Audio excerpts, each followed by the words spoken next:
And that's another thing. I think I can find it difficult to talk about carnivore because you get all this pushback that you heard before. Like, you must be crazy eating this way. You'll get cancer and you get diabetes and red meat. You should avoid it. And that's the official guidelines. Avoid red meat. Stein, how did you find carnivore? Let's go straight to it. I found Ken Berry, the man himself, Dr. Ken Berry. The guess the algorithm sent me his way, and I I looked at his films and his content, and he just spoke straight to me. That's the direct, perfect, straight on reply to that. And leading up to this is that I have spent most of my adult life with overweight or obesity. And I've been trying and struggling to keep it off and get a normal body weight into the correct sort of range. But I did manage it by normal standard means, the calories in, calories out approach and all that. And but it would always come back. So not lasting. And I had during Corona, we had a really hard time as a family and all that, and that got me really sick, just physically, as well as I couldn't breathe properly, and it took a long time to clear up, and many months, and it was a hard struggle, you know, and eventually that I started googling and looking at films and contents and how to lose my weight and the first thing I really found out and that's when it all started making sense is looking at it from an insulin and blood sugar point of view. This is when it started making sense to me, and I managed to lose some weight, and I kept a good trend. And it was only when I found carnivore that the weight, the rest of the remaining weight, the stubborn kilos that never would come off before, they just dropped rapidly. So quickly, I lost my hair, or parts of it, sort of on the top here would fall out. It came back, and I have the explanation for that.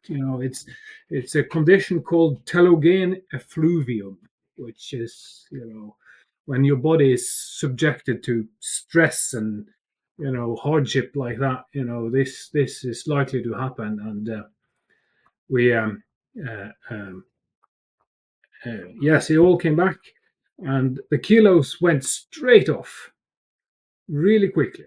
And I managed to get my body weight back that I had as a late teenager. And it's been some 12, no more than that, 14, 16 months now since I've started and found carnivore. And the weight is stable. You know, it's it's a really good feeling. It's like aging in reverse. Really, I feel better than I ever have. I am. I'm more. The brain fog I used to have. I'm better at my job. I can sit with laser focus and work at my computer at my desk and keep the task at hand sort of going for much longer than I would before. When I was under you know carbohydrates as a main sort of fuel. That was it. It was really amazing. So was it hard for you to transition over? Did you have cravings and that kind of thing? Yes, I did. And also I should give a shout out to Dr. Sivas. He called himself the carb addiction doc, and I identify with lots of what he is saying. I was a sugar addict, anything sweet, and in the evenings, after supper, I would sit in the sofa or sit in my living room, and it's like voices in my head that would talk to me and say, "Oh, there's biscuits in the kitchen. You can get some. There's cookies and all that." Do you know what? After carnivore, quiet. It's like the voices are gone. Nothing. I have no cravings. I have no desire to eat anything sugary or biscuits made with flour and seed oils and all that. And the transition you asked, yes, I had terrible headache for 2 days. You know, where the glucose burnt off, and the body started making ketones and all that.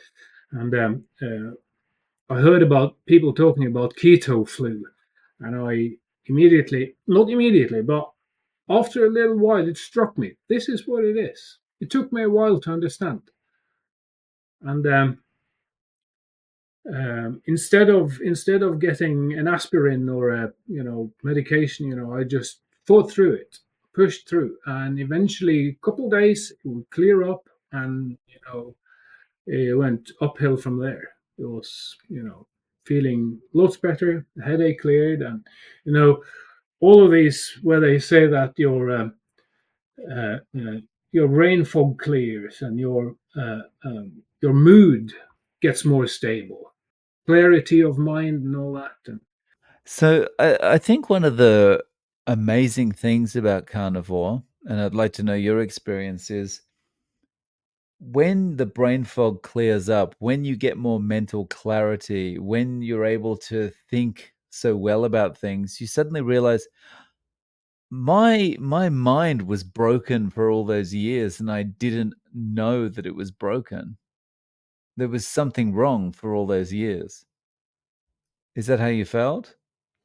absolutely, you know, it was a profound effect, and especially at work. I have a desk job. I work as an engineer with an oil company, and it's lots of maintenance planning for the oil producing plant and all that. And sometimes it takes lots of concentration and focus to find the information, find the technical data and background you need for the system you're working on and all that. And I found myself having to take breaks very often, and not anymore.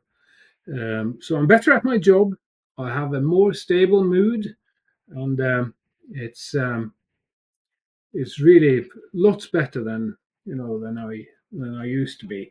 And also, I was flabbergasted when I found out how misinformed we have been, how all the sort of national diet guidelines and the industry, not to mention. Well, I'm in Norway, and the grocery sort of retailers are, you know, don't quote me on this. I think it's two or three or four maybe majors that all the shops sort of pyramid up to in the top of the, and they all sort of throw you all this advertising for pizzas, for biscuits, and all that, and the uh, official guidelines is that you should eat 6 times a day, and that's just wrong for me totally. It hikes your blood sugar, and it makes you sort of lethargic, and you make a beeline for the sofa after you had a big carbohydrate meal, and you have to chill out. Whereas now it's stable on carnivore. You have a meal, and you feel fine. You're ready to carry on doing what you were doing before afterwards. No need for a rest. It's just unbelievable how much this misinformation about diet has proliferated around the world. It just shows how strong these companies are. Um, but how are you eating day to day? Day to day, well, two meals most of the time. While I'm at work, I see the value of having a meal with your colleagues and sort of a lunchtime discussion and all that. That's perfect.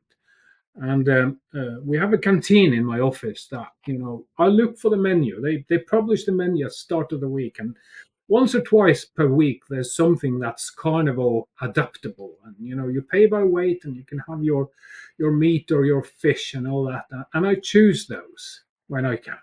But there's also a salad bar that has ham and chicken meat and cheese and sort of olive oils and all that. and I get my own eggs. I make hard boiled eggs, and I take them with me, and I sort of cut them up into the salad, and that's my sort of midday meal. And my second meal would be once I'm home in the afternoons or early evenings. I'll look in the fridge, and do I want one or do I want two steaks? And most of the time it's beef. And what this has led me on to is to find my local producers, which I go to. They're out in the farmland around town where I live, and I sort of half an hour's drive, and I visit them when I can. They actually opened a shop recently, which is open once or twice per week. Um, and I go there, I buy the locally produced beef and lamb and eggs. So that is really good. I can also source and find reindeer with which is ruminant meat, good meat. It's tend to be pricey, but I'm happy to sort of pay the price. And you know, you discuss, is carnivore an expensive way of life? No, it's not. Well, if you think about everything you eliminate and you don't buy and you don't eat, uh, the reindeer meat can be quite on the pricey side, but I don't mind. I pay for that. It goes straight to the farmer and not to the big food retailers and all that, and that makes me feel a lot better by myself. Oh, So nice. that's yeah. So, I've had reindeer once myself when I was in Finland. But unfortunately, I was very jet lagged when I had it, so I don't really remember whether I enjoyed it or not. For your family, how do they feel about this? No, it's my wife is who I love dearly. She says she can't cope with the meat, so I do it on my own. And I have to say, when I spend time with the family, I have to sort of make adoptions and have the old potato. And if there's pasta on, I wouldn't make a fuss. There is value to sort of um, going with the flow a little bit and all that. And I don't lose, no great shakes if that happens.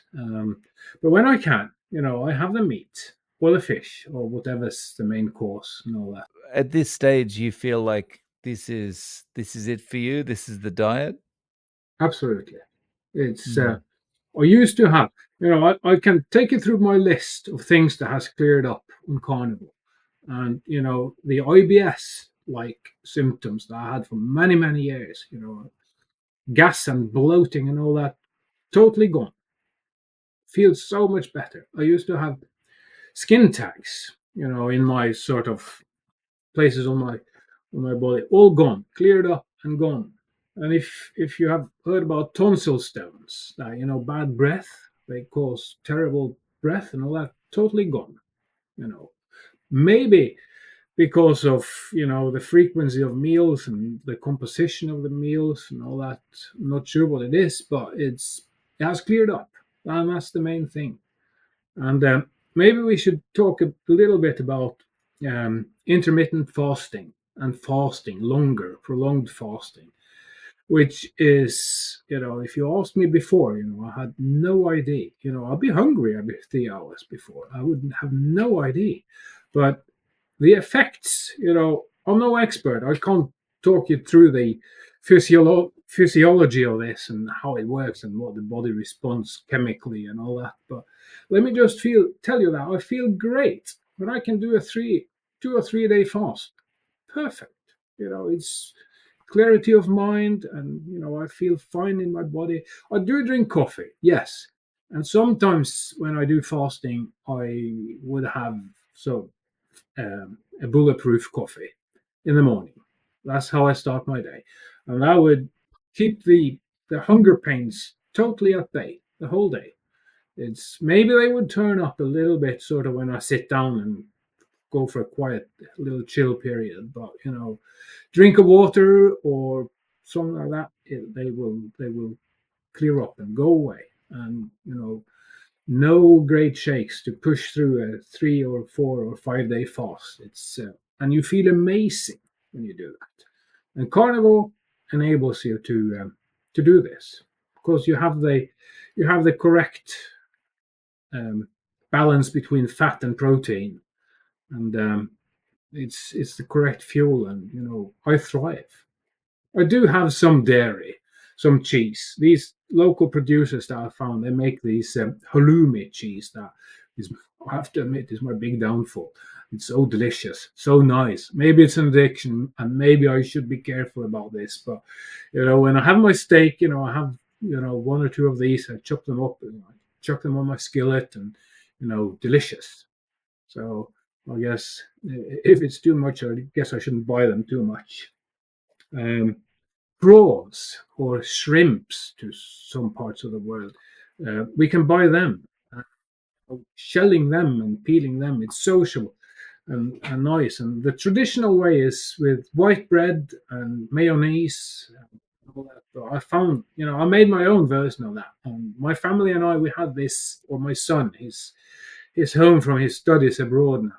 Really pleasant. We had a nice sort of on the balcony. It was nice weather here. We were sitting out, and my version is to shell the prawns, put them on a plate, and sort of mix them up with sour cream. Okay, it's a little few carbohydrates in that, but it's delicious, really nice, and it's I guess it classes as shellfish, and they you can come across them to a reasonable price and all that. And when I see them in the shop, I tend to buy them maybe once or twice per month, and for variety, for a little bit of the out of the ordinary, I guess. King Yeah. crab is sort of the same thing, but further north, yes, we can get king crab, and it will be pricey, and it will be frozen by the time it reaches me here where I am, and that takes the enjoyment out of it, really. That's impressive. Like, because IBS is one of these things. It just impacts your life so much, right? True. It's and it would set me back. It would affect me. It would sort of take away from my life quality. And at some points, it has done that. You have the stomach pains and the bloating and all that, and you have this huge stomach. You almost look pregnant with all that, and all cleared, all gone. You know, first 2 or 3 weeks on carnivore. This was so much better. It's amazing what happens when you stop consuming poison, right? Absolutely. Yeah. And Yeah. the seed oils, not to mention. I just Mm. taken the advice from the experts in the field that they are consumable poison. And I should give a shout out to the content of well, there's different content creators, but it's Dr. Robert Lustig, how he speaks about sugar and seed oils and how he explains them. Really entertaining and informative to listen to. He speaks so well, and he gets quite technical and down to it, but then he explains it and he sort of decomposes it so you can find out what he means, and it becomes with the average Joe's knowledge in his field, and it makes all the sense. Yeah. So, Yeah. Dr. Lustig's talks on sugar kept me very motivated when I first got started. So do you get any feedback from people around you, like your work colleagues, when they see you eating your boiled eggs or your ham and cheese at lunch? Do they comment?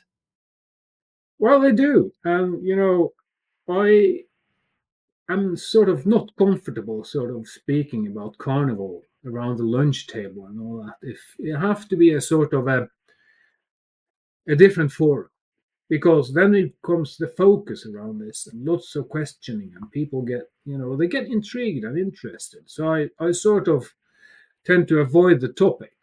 Um, but I make a point of buying local eggs, and they taste nice and they're better for you and all that. I tend to make that point once the question sort of arises. And that's another thing. I think I can find it difficult to talk about carnivore because you get all this pushback that you heard before. Like, you must be crazy eating this way. you'll get cancer and you get diabetes, and red meat, you should avoid it. And that's the official guidelines. Avoid red meat. It's still in my country's sort of mainstream um, way of looking at this and advising how the doctors and the authorities are pushing this. Avoid red meat. And you couldn't be more wrong when you discover what carnivore can do for you. Yeah, the comments, and sometimes I'll get my friends saying, "Oh, you should stop this keto diet you're doing." But I think it's envy making them. I think they can see that I look better, and obviously I tell them I feel amazing and all that, and you know, and I can't help myself looking at people sort of when you're walking around town and you see people that has weight issues. I can't help myself but think if only they know how easy it would be. I guess everything is easy when you know how to do it, but when I think about how the profound effect on the carnival when I started and how my weight was affected and all that, you know. But here's the thing: I think it's a difficult topic, a difficult concept for many people to grasp. And the work of yourself and all these advocates for this is really well done. It's the message needs to come out there, and I think it may be one of these things that you have to sort of seek it up, find it. It probably won't find you, but once you have an interest, change starts with your mind. You have to be in the mindset that enough of this, enough of being fat and enough of feeling not being able to move properly. Now that was my entry point into this. I needed a change. I saw that my body, my health was, I was on a fast train to diabetes and fatty liver and all this, and it all cleared up, and I feel so much better. Yeah, that's awesome. Um, so if you had a friend or a colleague say to you they want to try it, what advice would you give them? I would say three things to cut out, to eradicate from your life: sugar, alcohol, and seed oils. Start with that. And if you can get that, that's how I started. Before I found carnivore, on my own, I found out, yes, avoid the sugar I said to myself, for 1 month, avoid all the sugary foods and all the sugar. And I saw the effect. After a while, I found carnivore as well. And that would be my advice. Yeah, Once you cut out those three things, start carnivore. If you're still motivated, carry on and push through the first month of eating only meat and see what that does to you. That would be my advice. hmm, nice advice. A lot of people say carnivore is restrictive. What would you say to that? I do not miss any of my standard diet from before. Meat is well tasting, and I have no desire to eat anything of the standard Western diet. It's you can always vary it. How you cook and how you the things you get. There's lots of all the good meats: lamb, goat, um, which are easy to get here, beef, uh, pork, of course. Pork rinds can be sort of a good thing to snack on. If you need a snack, go for those. Um, Dairy, if your stomach and if your body can cope with it, you have sour cream and Greek yogurt, the fermented sort of dairy products, the kefir. I have to say that is probably a trigger food for me as well.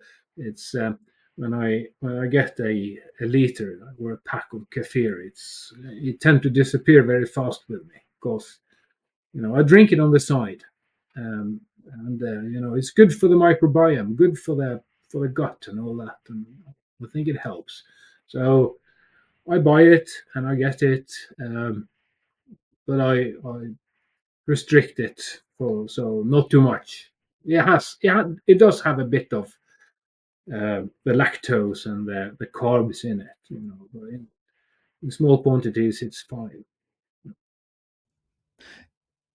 So, in Norway, you mentioned before that nutrition guidelines are very against red meat. Is there a bit of a push from the government to stop eating meat and start eating just completely plant-based?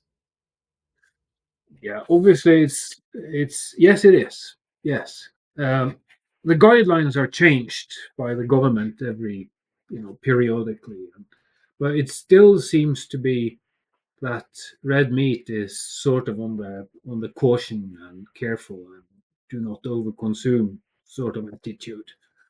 And my canteen at work, they have taken this American thing that they had many years ago. I can't remember where and when, but they called it meat-free Mondays. Well, that's something to think. Why have the vegans and the vegetarians? Why are they recognized by restaurants and by the food retailers and all that?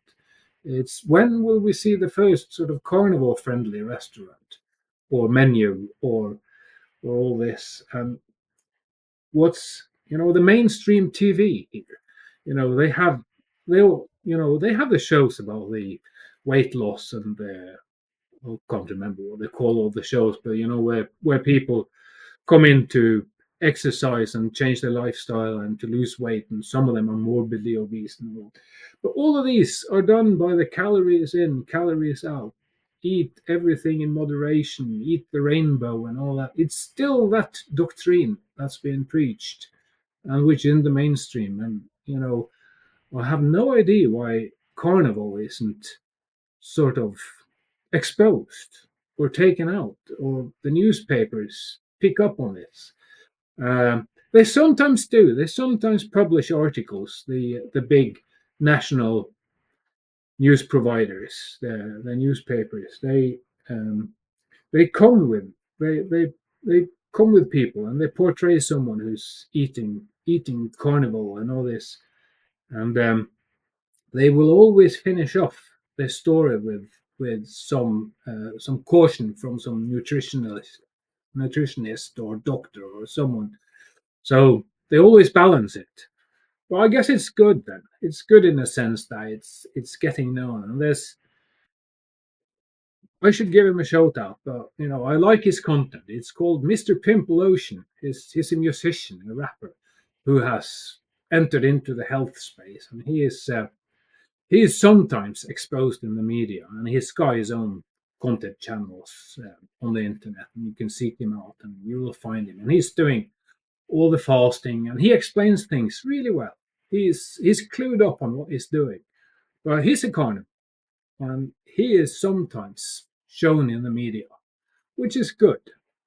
And there's one or two other nutritionalists that is sort of recognizing carnivore without sort of being advocates for it. So maybe the message is slowly being drilled home. Yeah, I think I think the message is getting out there. It's very slow. But, the more it gets out there, the more momentum it's gonna get, and it'll be like low carb was or keto before. It'll just eventually it'll just become more and more mainstream, I think. Yeah, I totally get the argument when when you and doctors and everyone says that one approach is not for everyone, which I guess is true. So, but for those, carnivore should be sort of lifted and shown as an alternative. You know, maybe this could help you. And in my line of work, I have to get a health certificate because in the oil industry, I sometimes have to go out on the rigs, out on the production platforms, and ships really. But I have to have a health certificate, and that was yesterday. It's valid for 2 years, and every 2 years I have to go and see this Siemens doctor. And, they the tests and the protocols that they do changes all the time. And they used to take blood samples in the laboratory, but not anymore. Instead, they made the self-declaration sort of section that you have to do every time a lot stricter. They ask you about um, diet's not one of them, but they ask you about alcohol consumption and medication. Do you take prescription or non-prescription drugs on a regular basis and all this? And, this doctor is really just a money making for them, but obviously it's a medical professional that you see every 2 years. And this particular doctor I've seen 2 or 3 times now. Um, and I told him about carnivore. I said, "You must think I'm stark raving mad, but I will tell you my story." And I started about telling about carnivore, and he was cool to it. I'm not sure what he did with the information afterwards, if he sort of seeked it up or researched it or found it, or if he'd heard about it. He didn't give anything away like that. But obviously, he could find my measurement. He saw my metrics. He did all the they test your eyesight and they test your hearing and all that. That's still done. He could see that I was fine. He said that from his because there's two in the Siemens field. There's the oil rigs and there's the ships. You need two different papers, two different government body. He's qualified to do them both, and I have to get them both. But he's also qualified for pilots in planes. He said if you wanted to be one of those, you could, because your health is perfect for that too. If that's good to hear. Oh, nice. So, Stein, is there a way people can reach out to you? Do you have any social media or any way of getting in contact? You can find me on Facebook, and I have a small presence there, and I also have a YouTube channel.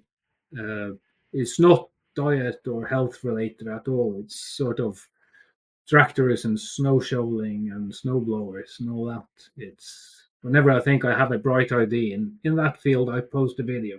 Not very regularly, but it's you can link the channel. That's fine. It's called Rocky Stone Wolf, which is Stein means rock in the English language. So just to have a handle on that, or you can shoot me an email. Feel free to link up and post my email on the show. That's fine. So I do have an online presence, but not much. I sort of moderate it. No worries. So, I'll link those below. Um, Stein, thank you so much for coming on and sharing your story. I really appreciate your time. Thank you. It's really a pleasure to be here, and the work you're doing is important and well done.